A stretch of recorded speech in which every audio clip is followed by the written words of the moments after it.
नमः ఈ పట్టి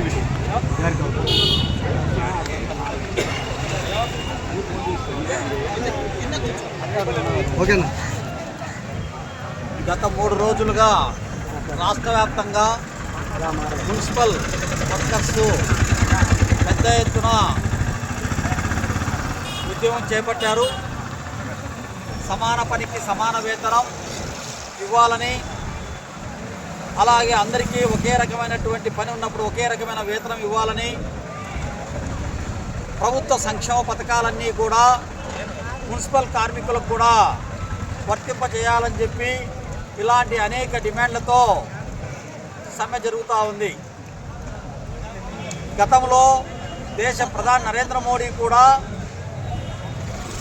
దేశంలో పనిచేస్తున్నటువంటి మున్సిపల్ కార్మికుల యొక్క శ్రమకు విలువ కట్టలేనటువంటిది, అత్యంత విలువైనది, వారికి పాదాభివందనం చేస్తున్నామని చెప్పి కూడా మాట్లాడిన సందర్భాలు ఉన్నాయి. మాటలు కాదు చేతల్లో చూపించమని ఈరోజు కార్మిక సంఘాలు సిఐటియు డిమాండ్ చేస్తూ ఉంది. వీళ్ళు చేస్తున్నటువంటి ఉద్యమానికి భారత communist party, Marxist, CPM party సంపూర్ణ మద్దతు తెలియజేస్తూ ఉంది.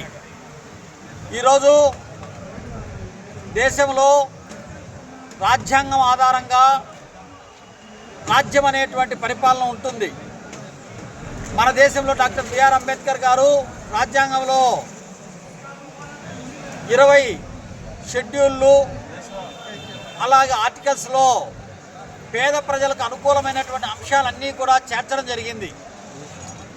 అందులో సమానత్వం ఉంది, అట్లాగే సమాన వేతనం ఉంది, అలాగే కార్మికులకు పిల్లలకు విద్య ఉంది, వాళ్ళకు ఆరోగ్యం ఉంది, గృహ వసతి ఉంది, ఇలాంటి అనేక సంక్షేమ పథకాలు ఉన్నాయి. వీటన్నిటిని కూడా నరేంద్ర మోడీ ప్రభుత్వం దేశవ్యాప్తంగా తొంగలో తొక్కి రాజ్యాంగాన్ని పక్కకు నెట్టి రాజ్యాన్ని పరిపాలిస్తున్నటువంటి పైన మనకు కనబడతా ఉంది. దీన్ని కార్మిక సంఘాలు వ్యతిరేకిస్తూ ఉన్నాయి, సిఐటియు వ్యతిరేకిస్తూ ఉంది, సిపిఎం వ్యతిరేకిస్తూ ఉంది. రెండోది, రాష్ట్రంలో చంద్రబాబు నాయుడు గారు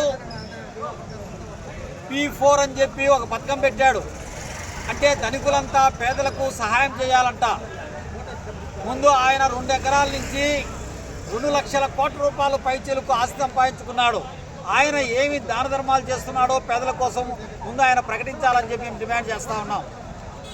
గతంలో ఎక్కడా కూడా ధనికులు పేదల కోసం సాయం చేసినటువంటి సందర్భాలు లేవు. మరింత దోచుకోవడానికి, దాచుకోవడానికి ప్రయత్నం చేస్తారు తప్ప ఇదంతా కూడా ప్రజలను భ్రమలో గురి చేసి ప్రజలను ప్రభుత్వానికి వ్యతిరేకంగా ప్రజా అభిప్రాయం రాకుండా అంచమడానికి చేస్తున్నటువంటి కుట్రలు తప్ప, కుతంత్రాలు తప్ప మరొకటి కాదు.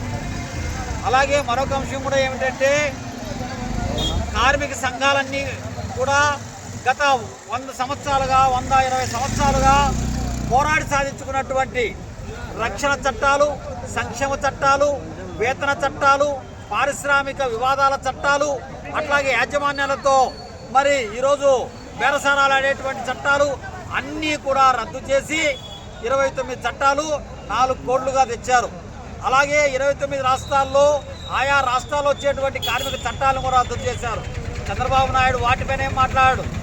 కాబట్టి నరేంద్ర మోడీ, చంద్రబాబు నాయుడు ఇద్దరూ కూడా ప్రజాకంటకులుగా మారారు, కార్మిక వ్యతిరేకులుగా మారారు.